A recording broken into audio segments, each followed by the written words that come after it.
महाराष्ट्र सरकार में मंत्री नितेश राणे का एक बयान सामने आया। उसके बाद सियासी घमासान मच गया है। उनके बयान का लगातार विरोध हो रहा है। वो मांग कर रहे हैं कि अगले महीने होने वाले बोर्ड एग्जामिनेशंस में जितने भी फीमेल कैंडिडेट्स हों, बुर्का पहनकर कोई भी परीक्षा ना देने पाए, क्योंकि उससे चीटिंग होने के चांसेस ज़्यादा रहते हैं। सभी बच्चों को एक बराबर मौका मिले, इसलिए उनको ऐसा ज़रूरी लगता है। हमारे साथ बातचीत करने के लिए नितेश राणे खुद हैं यहाँ पर मौजूद। उनसे सबसे पहला सवाल सर आपसे यही करेंगे कि आपको क्यों लगता है कि बुर्का हटने से चीटिंग जो है वो बंद हो जाएगी? आपने ऐसी मांग क्यों की? शुरुआती में आपने जो कहा कि सभी तरीके से विरोध हो रहा है, तो आपकी मालूमात गलत है। बहुत लोगों का समर्थन भी है, क्योंकि जो कुछ छात्रों को जो न्याय मिलना चाहिए वो सभी को समान मिलना चाहिए। अभी हिंदू समाज के जो छात्र हैं, अन्य धर्म के जो छात्र हैं, वो अपना धर्म स्कूल कॉलेज में नहीं लेके आते, परीक्षा में नहीं लेके आते। वो अपना धर्म अपने घर में रखते हैं, अपने मंदिरों में रखते हैं। जैसे वो अपना सब तरीके का नियम पालते हैं, सब तरीके के रूल्स पालते हैं, तो हमारी वही अपेक्षा है कि मुस्लिम समाज के जो हमारे छात्र हैं वो उस तरीके के नियम पालें। उसमें गलत क्या है? सभी को अगर वैसे ही अगर नियम लगाना हो, तो जैसे हिंदू धर्म के हमारे छात्र अपने सभी के सभी नियम पालते हैं, अपना धर्म कॉलेज और स्कूल में नहीं लेके आते, वैसे अन्य लोगों ने भी करना चाहिए। आपके विपक्ष में जो पार्टियां हैं उनकी तरफ से करारा प्रहार हो रहा है। उनका कहना है कि बीजेपी ने एक टीम बना दी है बाकायदा, जिनका की काम है कि वो इस तरह के स्टेटमेंट्स दें, और नितेश राणे ऐसे बयान देते हैं क्योंकि ध्यानाकर्षण के लिए वो ऐसा करते हैं। ऐसा करना जायज़ है ना? अगर मैं अपने धर्म के बारे में बोल रहा हूँगा, हिंदू राष्ट्र में अगर हमारे हिंदुओं की बाजू अगर ले रहा हूँगा, तो मुझे नहीं लगता कुछ गलत है। मैं कुछ पाकिस्तान और बांग्लादेश या कोई इस्लाम राष्ट्र में बैठ के इस तरह की बातें नहीं कर रहा। और मैं इतना ही कह रहा हूँ कि बहुत सारी घटनाएं घड़ी है, बहुत सारे अनुभव आए हैं।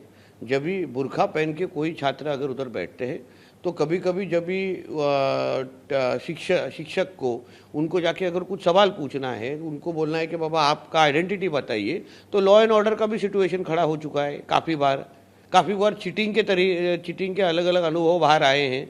तो हम इतना ही बोल रहे हैं कि हर एक को अपना धर्म अपने घर में और अपने मोहल्ले में रखना है, उसको कुछ स्कूल और परीक्षा के केंद्र में नहीं लेके आना है। तो मुझे नहीं लगता उसमें कुछ गलत है। विपक्ष को आखिर चिल्लाना हो तो उनका काम ही है, मगर अगर हमारे देश में अगर एक को अलग न्याय और दूसरे को अलग न्याय, मतलब हमारे देश में डॉक्टर बाबा साहब अम्बेडकर जी का जो संविधान है उसको सभी मानते नहीं है क्या? यहाँ कुछ शरिया का कानून लेके आए हैं क्या?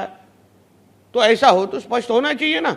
हम सभी के सभी डॉक्टर बाबा साहब अम्बेडकर का संविधान मानने वाले लोग हैं, तो उसमें मुझे नहीं लगता कुछ, ये मांग में मुझे नहीं लगता कुछ गलत है।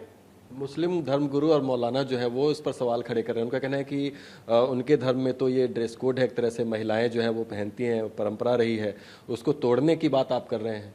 अच्छी बात है ना, मगर धर्म या उनकी परंपरा हो तो अपने मोहल्ले में रखे, अपने अपने एरिया में रखे, उसमें कुछ गलत नहीं है। हम किसी के परंपरा के खिलाफ नहीं बोल रहे हैं। हम इतना ही बोल रहे हैं कि छात्र हैं, परीक्षा में आने के वक्त उन्होंने अन्य छात्रों को जो नियम लगता है वो उनको ही नियम लगना चाहिए। इतना सीधी सी बात है। यहाँ तक कि आप पर हिंदू मुस्लिम डिवाइड क्रिएट करने के भी आरोप जो है वो लगा दिए।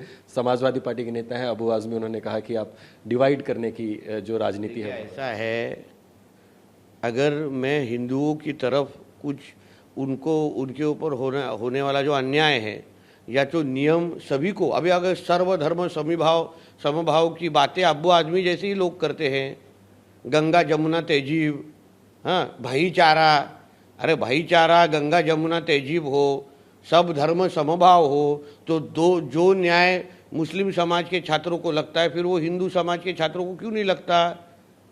कल अगर वो बोले हम दुपट्टा सर के ऊपर डाल के लेके आएंगे और फिर परीक्षा को बैठेंगे, तो चलेगा क्या? तो मुझे ऐसा लगता है, तो ये छात्रों के भविष्य के से निगड़ित है। शिक्षा में इस तरीके की कोई भी भेदभाव नहीं करना चाहिए। जो न्याय जो कानून आप मुस्लिम समाज के छात्रों को लगा रहे हैं, वही हिंदू समाज या हिंदू समाज को लगा रहे, वही मुस्लिम छात्रों को भी लगाना चाहिए। इसलिए मैंने ऐसी मांग वो डिपार्टमेंट के मंत्री के पास की है। आपने अपने साथी मंत्री को पत्र भी लिखा, मांग तो आपने उठाई दी है और चर्चा का विषय भी बन गया है।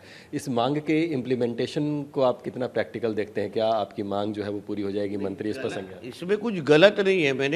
मैंने जो छात्रों के ऊपर होने वाला अन्याय, और हमारी जो सरकार है हिंदुत्व विचार की सरकार है, यहाँ पे किसी भी तरीके का भेदभाव या तुष्टीकरण की राजनीति हम सहन करेंगे नहीं।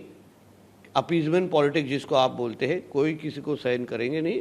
सभी को एक ही तरीके का न्याय लगेगा और उस तरीके का जवाब मुझे हमारे सरकार के प्रतिनिधि से जरूर मिलेगा। नितेश जी, एक सवाल ये भी है इसमें कि परीक्षाएं तो हर साल होती रही हैं, इस बार एक ये नई मांग जो है वो उठ के सामने आई है, तो क्या आपके पास ये मांग आ रही थी या फिर आपके संज्ञान में इस तरह का कोई विषय आया कि बुर्का पहन के परीक्षा देने से घटनाएं इस तरह की हो रही हैं? मतलब अनफेयर मीन्स जो है वो प्रैक्टिस हो रहे हैं स्कूल्स में या परीक्षाओं में? कितने बार हमारे मीडिया के मित्रों ने भी ये न्यूज़ चलाई है। ईवीएम या वोटिंग के वक्त भी ऐसे कुछ घटनाएं सामने आई हैं। जब भी बुर्का पहन के कई गलत घटनाएं होती है, उनके वो परंपरा की चीज़ है। हम कोई बुर्का पहनना ही नहीं चाहिए ऐसा हमने कहा है क्या? नहीं कहा है।